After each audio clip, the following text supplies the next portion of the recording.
চন্দ্র যখনই কোনো জাতক জাতিকার জন্মছকে যদি দেখা যায় যে লগ্ন বা চন্দ্র কর্কট রাশিতে থাকে, তাদের অষ্টমে অর্থাৎ কুম্ভ রাশিতে শনি থাকলে একে বলা হয় রন্ধ্রযোগ। এবং এই যোগ কিন্তু বিশেষভাবে শুভ।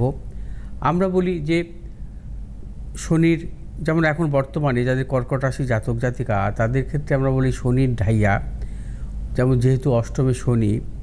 তবে একটা কথা মনে রাখতে হবে, শনির ঢাইয়া কর্কট রাশি জাতক জাতিকাদের সর্বক্ষেত্রেই যে সবসময় যে খারাপ ফল দেবে সেটা নয়, সেটা নির্ভর করবে তার নবতারা চক্র। তবে এটা কিন্তু একটি বিশেষ যোগ, এবং এই রন্ধ্রযোগের জাতক জাতিকাদের দেখা যায় তারা কিন্তু অর্থনৈতিক সাফল্য আসে তাদের জীবনে, সম্পত্তি যোগ থাকে তাদের। দেখা যায় যে তাদের পূর্বপুরুষ বা মৃত ব্যক্তির সম্পত্তি প্রাপ্তি যোগ আসে, সে শ্বশুর বাড়ি থেকে হোক বা বাবার বাড়ি থেকেই হোক, যেভাবেই হোক তাদের জীবনে কিন্তু নানাবিধ সম্পত্তি প্রাপ্তি আসে।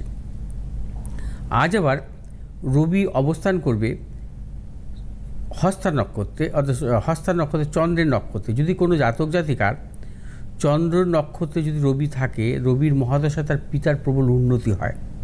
যখনই রবির মহাদশা আসবে পিতার কিন্তু উন্নতি হবে। শুক্র আবার আজকে অবস্থান করছে রাহুর নক্ষত্রে, সাথী নক্ষত্রে।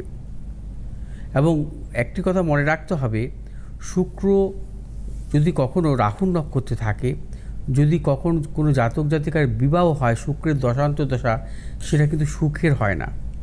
সেই বিষয়ে কিন্তু সতর্কতা অবলম্বন করতে হবে।